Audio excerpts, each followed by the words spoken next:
Add-on desired.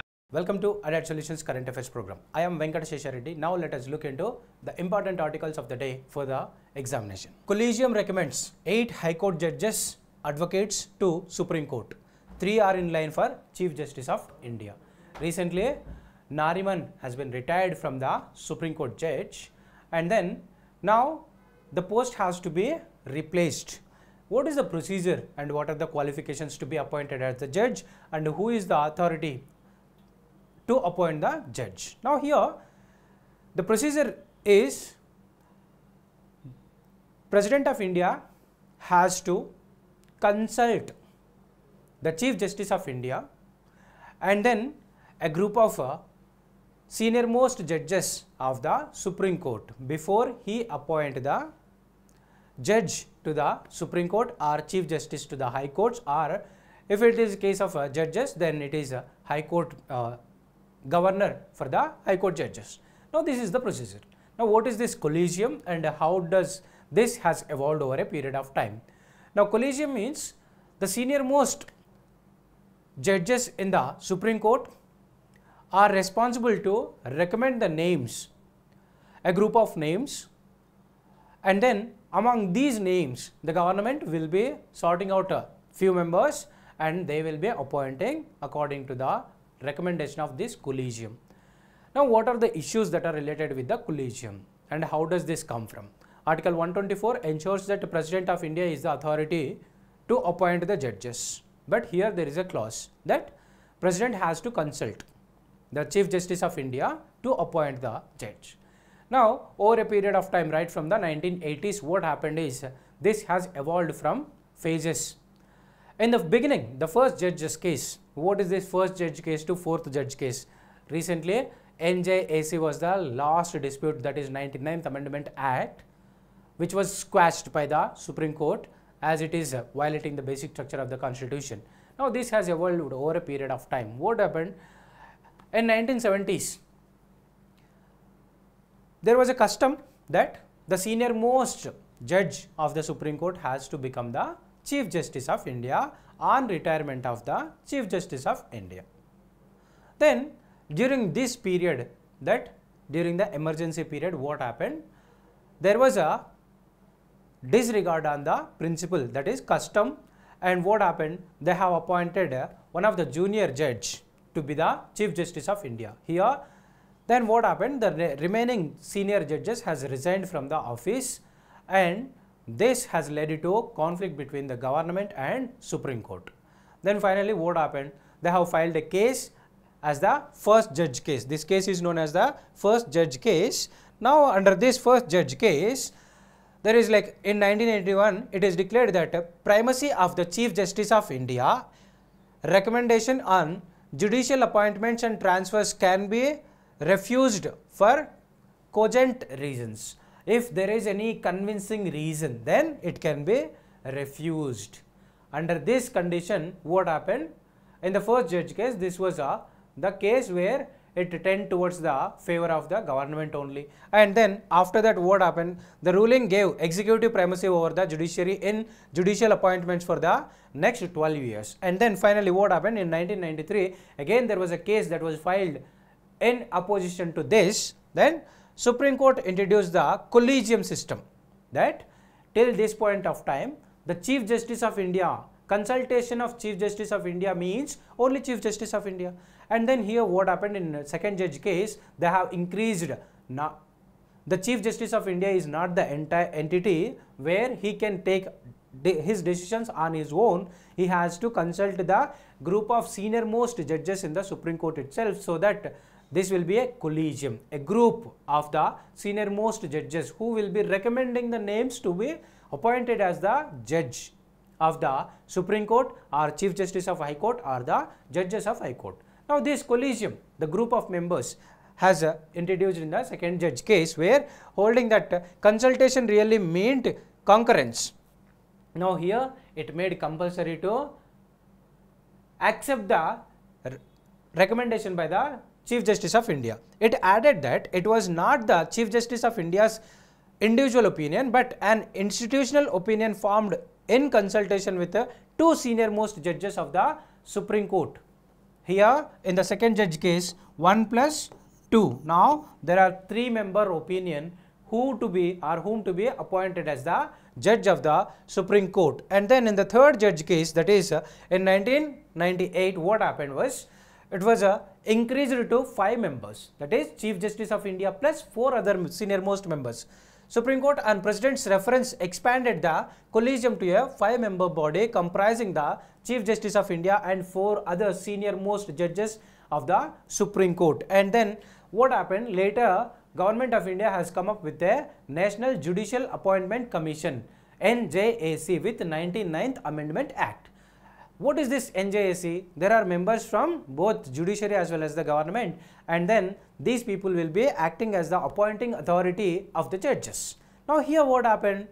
Supreme Court has come up with a new terminology that appointment of judges comes under the basic structure of the constitution, collegium comes under the basic structure of the constitution. As we have separation of powers, we are having the separation of powers, that executive, judiciary and legislature will be playing their own respective roles as long as their daily duties and functions.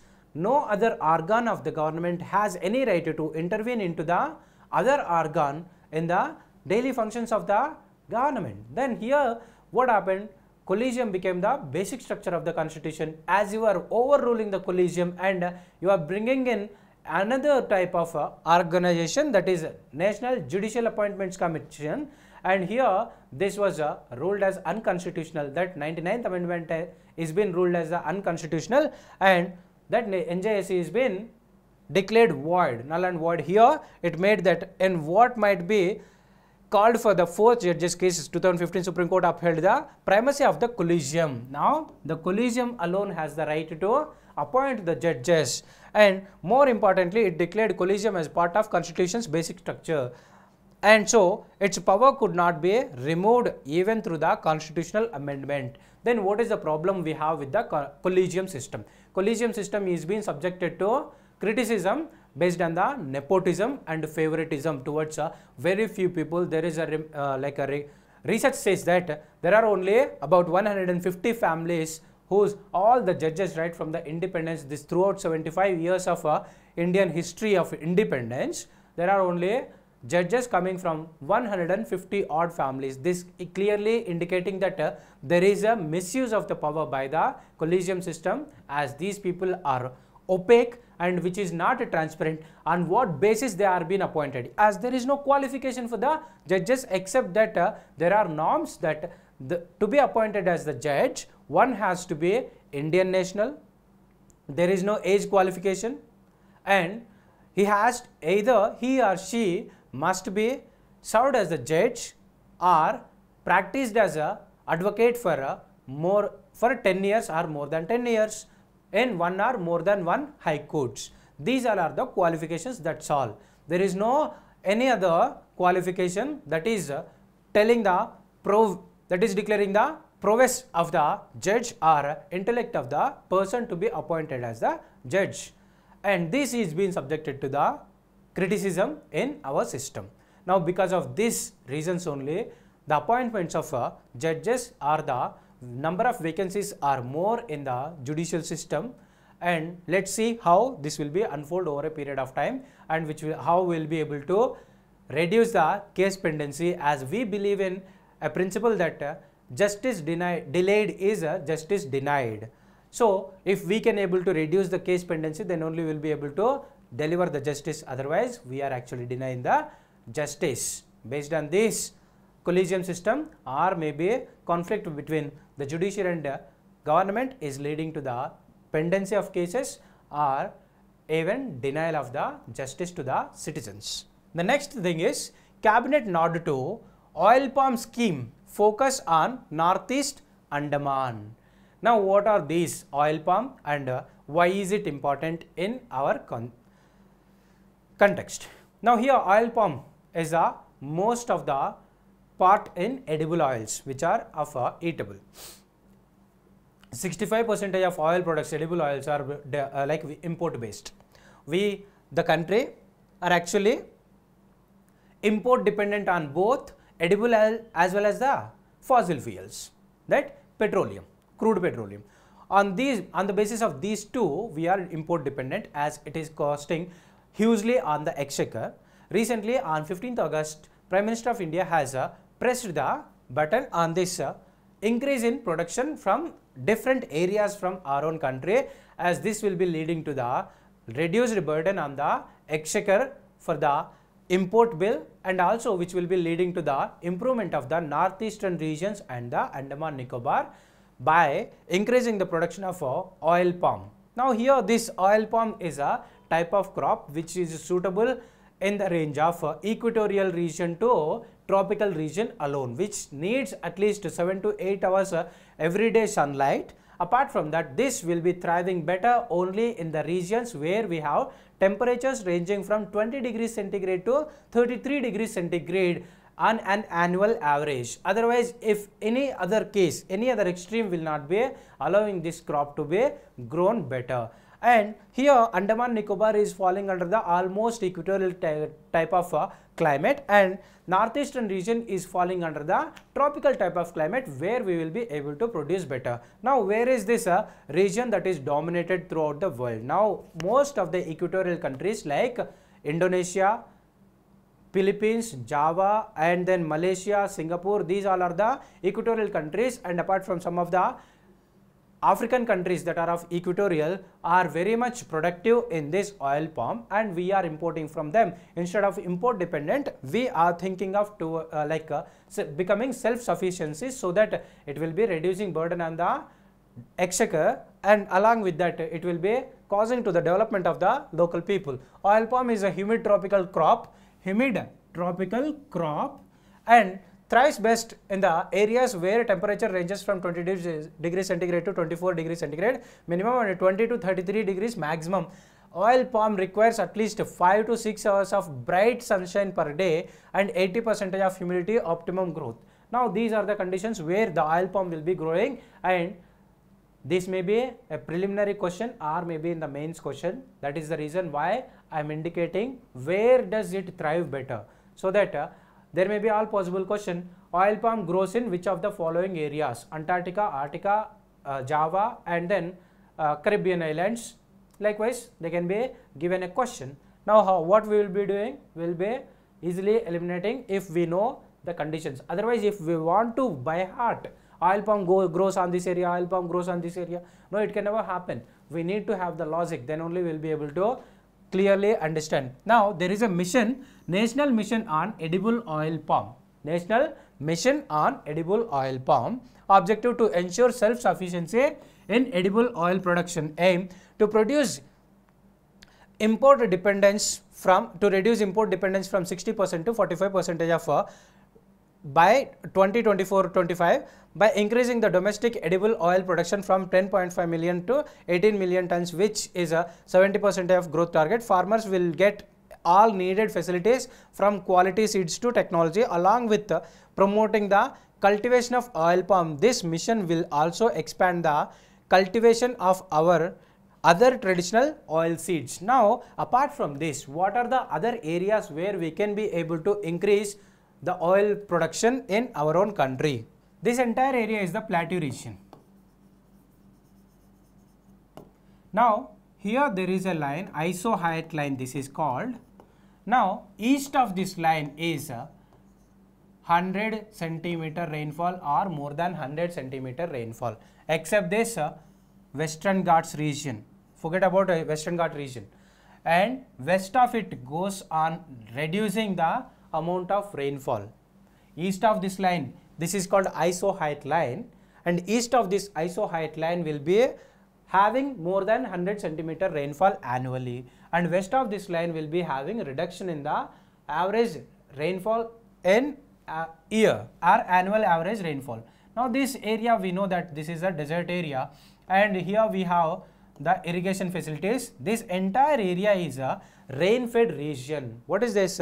This is semi-arid to arid region. Now oil seeds, pulses, vegetables, fruits, these all are the fruits or vegetables are the crops that thrive better in the plateau region or the semi-arid to arid regions. Now, this entire area can be used better for the purpose of increased production of oil seeds, pulses and vegetables and fruits, which will be also tending towards the enriching the nutrition values in our malnourished or affected people, as we have almost 50% of women are affected with anemia or malnourishment, and at least 1/3 of people like children are affected with stunted or wasted growth, and 50% of kids are almost affected with the malnutrition. And under the Food Security Act, NFSA Act 2013, we also emphasize on the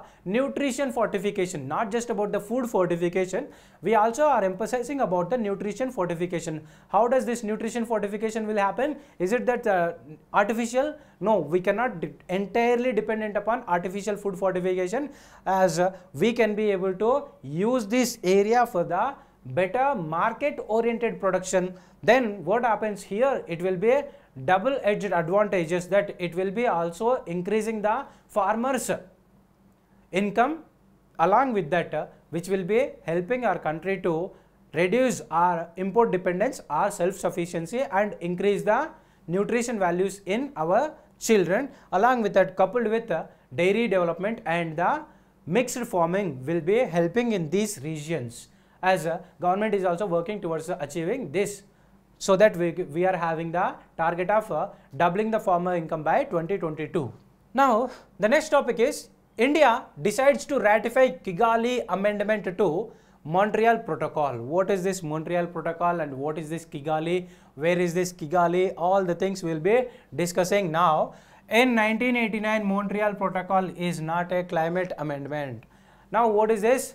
Montreal Protocol has been brought into light when people has observed, the world leaders has observed that there is a thinning down of the ozone layer. We know that in stratosphere we have the ozone layer. Now this ozone layer, due to this only we are observing that there is increase in temperature in the next layer, that is in troposphere we observe that temperature reduces as the height increases, but later on stratosphere the temperature keeps increasing. What is the reason? Ozone is the reason that which absorbs the UV rays and other harmful rays from reaching the surface of the earth. What is ozone? O3, which is oxygen plus free radical equal to O3. Now when O3 disintegrates as in the form of oxygen and a free radical, then which is going to thin down the layer. The ozone depletion means thinning down the ozone layer, that's all, nothing else. The concentration of ozone, that O3 is going to reduce over a period of time. And then what happened? Due to this, we have observed that in the southern hemisphere, towards the high latitudes of southern hemisphere, we have observed severe thinning down and many skin cancer cases in the southern America or maybe in southern parts of African continent. Now this has led to understanding of thinning down of the ozone. Then to address this, we have started finding the problem. What is causing the thinning down of the ozone? Now chlorofluorocarbons are found to be the culprit, where these are used as the coolant in refrigerator, AC and other activities, so that we wanted to replace this coolant with some other coolant that is not harmful and danger towards the ozone layer. Now as a solution we have found out hydrofluorocarbons will not be causing the ozone depletion. Finally we have replaced with the hydrofluorocarbons, HFCs. Then what happened? Over a period of time, this has led to another problem, that is climate change or increase in the average increase in the temperature over a period of time. This hydrofluorocarbons has started causing the increase in temperature, or this has started acting as the greenhouse gas. Then again finally we have come up with another meeting, that is called Kigali. Now Kigali is the capital of a country. Now this Kigali has said that we also have to phase out the hydrofluorocarbons also. One is the target. The target is that India is having the target of 2047, USA is having 2035 and China is having the target of 2045 are the targets to be replacing all the hydrocarbons, HFCs, which are actually the problem causing that climate change. Now what is this?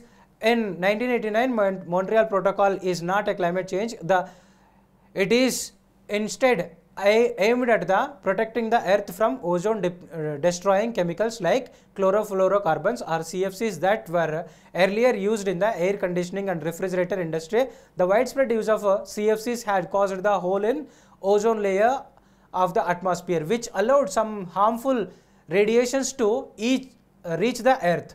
The radiations were considered potential health hazards. The Montreal Protocol led to the replacement of CFCs with HFCs, which do not destroy ozone, but they were later found that extremely potential causing of global warming. So hydrofluorocarbons solved the one problem but were causing the another problem, but these could not be eliminated under the original provisions of Montreal Protocol, which was meant to phase out ozone destroying chemicals only.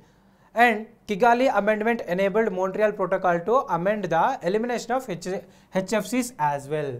Now, this amendment has helped the Montreal Protocol to eliminate HFCs as well. Now, coming to Kigali, it is a legally binding agreement. It is a legally binding. There may be all possibility of asking this in the preliminary question as we are ratifying. What is meant by ratification?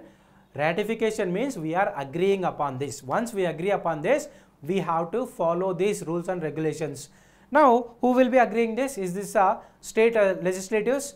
It is the parliament will be agreeing upon this, and then finally it will be accepted by our country. So there may be all possibility of asking a question based on this Montreal Protocol, or maybe Kigali Amendment, or maybe other environment pacts, or maybe next year we are going to have the COP26, where we can be able to perform better, as according to the report so far we have actually met the production of 175 gigawatt of renewable energies next year as the target of 175 gigawatt of renewable energy.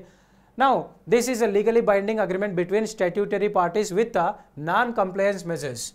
It will come into effect from 1st January 2019, provided it is ratified by at least 20 member parties by then. It has shown a considerable flexibility in approach while setting phase down targets of different economies according to their developmental aspirations, different socio-economic compulsions, and scientific and technological capabilities. So the third group, there are different countries that are based on the development, as UK, USA, that has started much earlier, so they can be able to phase out these chemicals. But we, being the developing countries or maybe underdeveloped countries, need to reach to a level where we have already we don't need any further such chemicals. So we have differential amount of time frame. Under this, we have targets by 2050 almost, so that we will be able to phase out the all harmful chemicals that are causing global warming, so that we will be able to reduce the rise in temperature. This HFCs alone has the capability to reduce 0.5 degrees centigrade average temperature rise. Now, the next thing is adding micronutrients to rice. How, why, and how much? What are these micronutrients, and who started saying this? Our beloved Prime Minister of India has said that we are a home of hunger index. We ranked almost 97 out of the 107 countries. So we are faring very poor in the gross hunger index. Now this is a bad sign for us, and this is also be costing hugely on the Human Development Index, HDI. Now let us look into what is this and why we need it, and how it is going to affect the health hazard or maybe a solution for our country.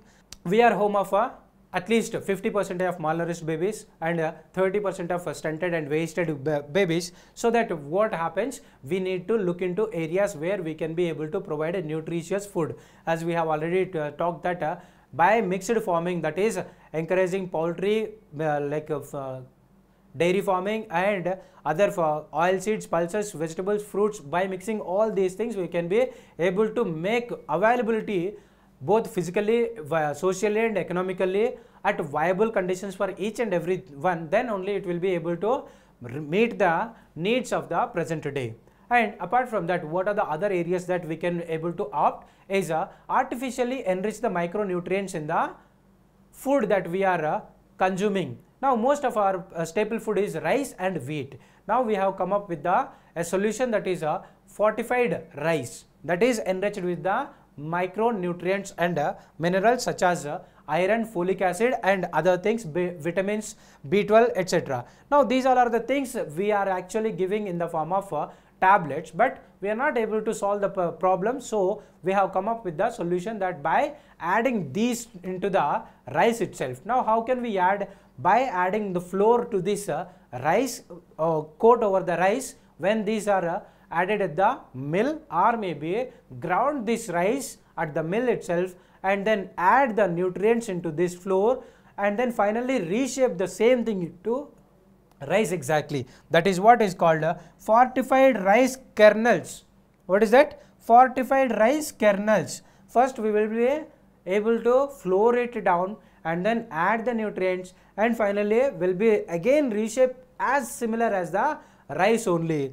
Now this is the target that we have. According to Food Ministry, every second woman in country is anemic, every third child is stunted. Stunted means not having the amount of weight that is prescribed to be having at the age of the child, or maybe the height also is not proportionate. India ranks 94th out of 107 countries in the Global Hunger Index. This is so poor performance of our country. So to address that, what we are doing like per capita 6.8 kgs of rice per month per person is consuming. So that we are going to, according to FSSAI, we are adding 1 kg of rice to another 10 kgs by in the form of B12, folic acid, iron and vitamin A. These vitamin A and total vitamin B are going to added to this fortified rice, so that we are going to address the problem of anemia or the stunted, wasted, malnutrition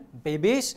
And then finally 7 countries have mandated rice fortification: the United States, Panama, Costa Rica, Nicaragua, Papua New Guinea, Philippines and the Solomon Islands. These are the countries that are actually already following or implemented this principle, and in our country also as a pilot program we have been implementing this from 2019-2020 under the ministry launched called under the Ministry of Food, sponsored by schemes by Fortification Rice, its distribution under the PDS. Now we have implemented this under the 15 states as the pilot project to solve the problem of malnourishment, hunger and poverty. The last topic is a very interesting thing, that we have to keep learning what are the different tribes that are there in our country. There may be all possible questions that comes in the preliminary exam and which may be useful for the people who are preparing for anthropology optional. Now there is a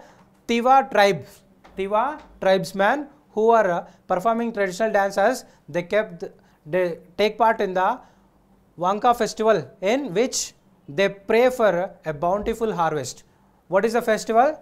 Wanka, Wankwa or Wanka, whatever the way you can pronounce. Wankwa is a festival that is celebrated by a tribe called Tiwa. Those are from Assam. What are the other tribes that are there in this state? Tiwa, Bodo, Khasi, Chakma, Dimasa, Gante and Garos, Hajong, etc. are the tribes that are there in this state. Keep watching Adad Solutions Current Affairs for the daily updates that are meaningful for examination. Thank you. Adad Solutions. Add-on desires.